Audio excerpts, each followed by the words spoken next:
On va revenir sur un sujet un peu trop d'actualité en ce moment, et à nouveau beaucoup d'actualité. Je suppose que vous avez suivi un tout petit peu, François Bourguignon, un livre de Camille Kouchner vient de sortir, dans lequel elle dénonce les abus que son frère jumeau a eu avec Olivier Duhamel. Et nous accueillons Arnaud Gallet qui a envie d'aborder le sujet, puisque vous êtes cofondateur du collectif Prévenir et Protéger. C'est un collectif d'associations dans lequel vous essayez de défendre justement notamment les enfants et les personnes qui ont été abusées. Alors les chiffres sont terribles. Je trouve qu'il faut toujours rappeler les chiffres parce que ça parle beaucoup. Une personne sur 10, hommes, femmes confondus, aura subi des abus sexuels avant l'âge de 15 ans. C'est bien ça, Arnaud Gallet? Tout à fait. On parle même de 165 000 enfants par an victimes de violences sexuelles, suivant effectivement des estimations. On sait qu'en 2019, il y a eu 23 000 plaintes qui ont été déposées. Donc il y a 23 000 enfants victimes avec des plaintes déposées. Et forcément, il y a un certain nombre qui ne déposent pas plainte. Donc les chiffres, même à mon avis, peuvent être revus, si j'ose dire, à la hausse malheureusement. Donc on est quand même sur un phénomène sociétal qui est énorme, et c'est bien...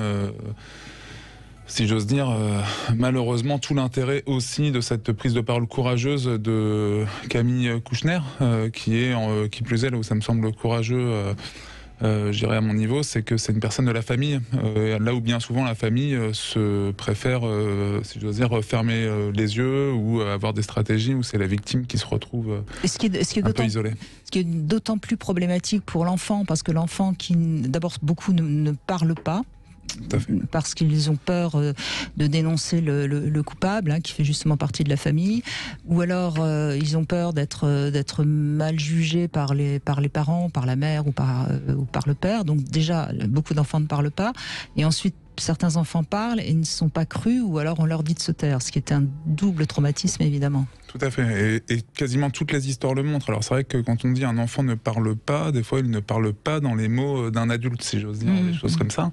C'est-à-dire qu'on sait que certains enfants, par le biais, je sais pas, de dessins, ou par le biais aussi d'un comportement à l'école. Moi je prends mon cas, donc j'ai été moi-même victime, et je suis dans l'article, enfin dans le fameux numéro de l'Obs, justement, où je raconte mon histoire, victime d'un double inceste.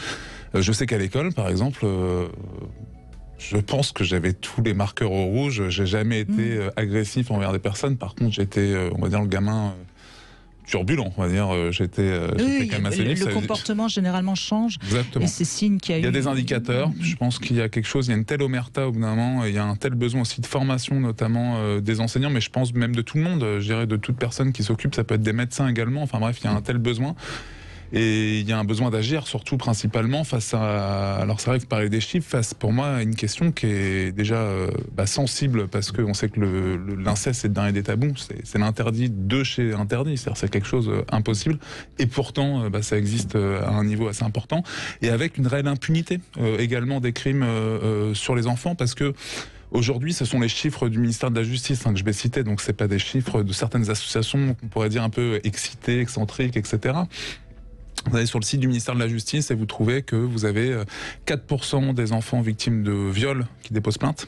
Et sur ces 4%, vous en avez 0,3% qui aboutissent aux assises. C'est-à-dire que tout le reste, soit en fait les procédures sont abandonnées à hauteur de 50%, et dans le reste, en fait, c'est correctionnalisé. Et donc ça donne lieu à des histoires complètement dingues. Moi, je le disais, je crois que c'est Innocence en danger il y a quelques jours qui disait que il y a un beau-père qui a été condamné, il a violé sa belle-fille pendant 4 ans, donc de 7 ans à ses 11 ans, ça correspond à peu près à 300 viols, parce que c'était à raison de 3 fois par semaine, quand la mère elle travaillait de nuit, je crois, infirmière, etc.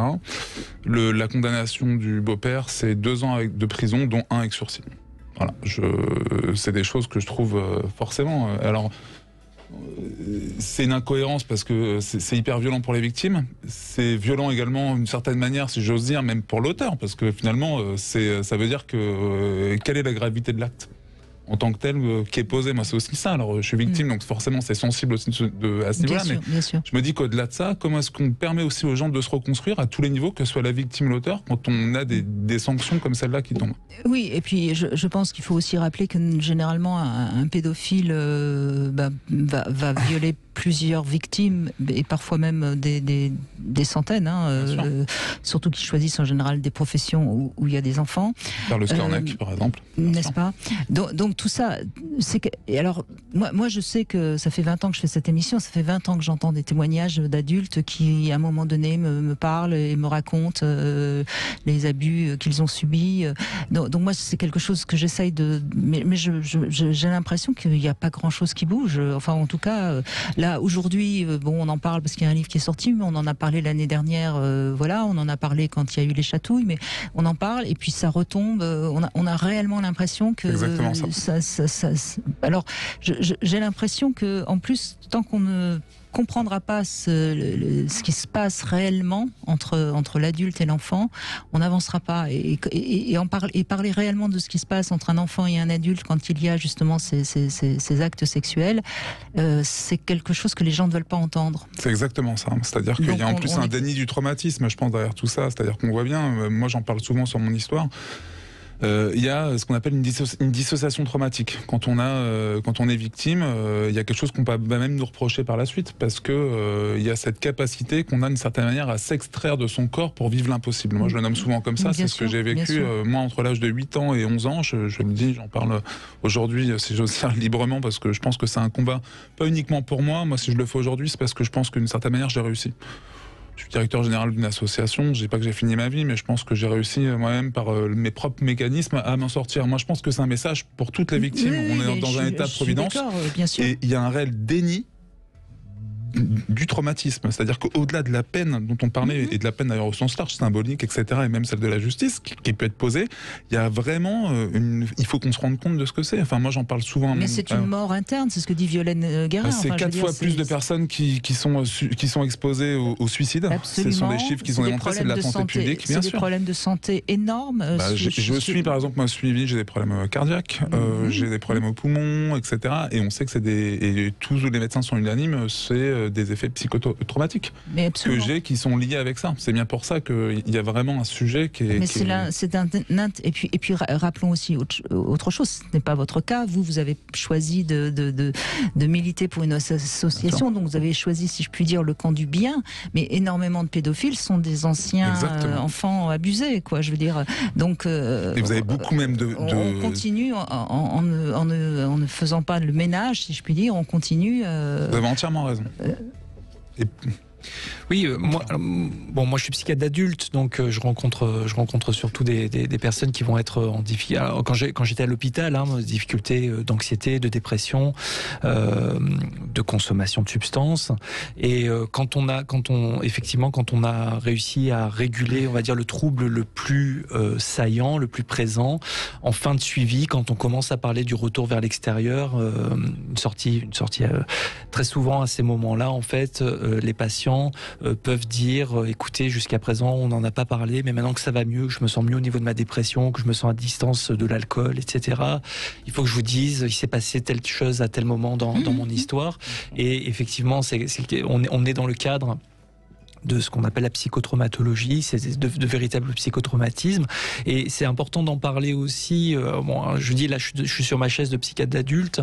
On a quand même des possibilités d'accompagnement et de thérapie qui, bien évidemment, n'effacent pas les événements ni la douleur que ça a pu engendrer, mais qui vont aider d'une certaine façon à pouvoir dépasser cet événement-là, ou en tout cas pouvoir reprendre en main sa vie et ne plus subir ce truc-là qui a beaucoup marqué l'histoire, bien évidemment, des personnes qui ont vécu ces événements. Donc voilà. C'est très juste. Après, avec, si j'ose dire, le petit bémol en termes finalement d'accès aux soins. Moi, je me rends bien compte dans mon cas. Vous voyez, moi, dans ma situation personnelle, j'ai des dépenses de soins à hauteur de près de 300 € par mois. je gagne plutôt bien ma vie, on va dire ça comme ça. Donc je peux me permettre d'une certaine manière de financer 300 € par mois de ma poche. Je pense aux gens qui sont au RSA, au SMIC, etc. Et là aussi, on voit bien qu'il y a des difficultés. Enfin, moi, je prends souvent l'exemple, dans le collectif Prévenir et Protéger, il y a la Maison des femmes de Saint-Denis, qui est pas très loin, avec donc le docteur Rada Hatem. Ils ont créé une unité inceste. Ils sont obligés de faire appel à des fondations privées, d'une certaine manière, pour avoir suffisamment de moyens pour pouvoir accompagner. Et je me dis que, alors que c'est accolé en plus à l'hôpital de La Fontaine à Saint-Denis, je me dis symboliquement, qu'est-ce qu'on renvoie, je dirais, alors qu'on connaît l'ampleur, je dirais, du traumatisme et des dégâts.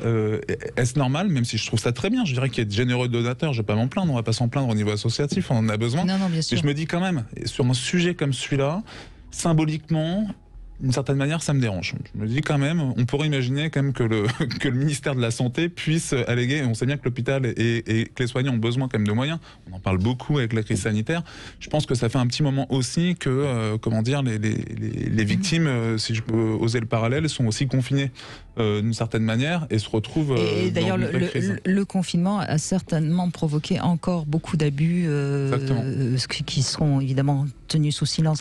Non, je crois à Arnaud Gallet, moi je suis assez, je suis désolée, mais je suis assez pessimiste, parce que j'ai l'impression que de toute façon, la société reste dans le déni. C'est quelque chose qu'on ne veut pas entendre, alors que ça existe depuis toujours, de toute façon.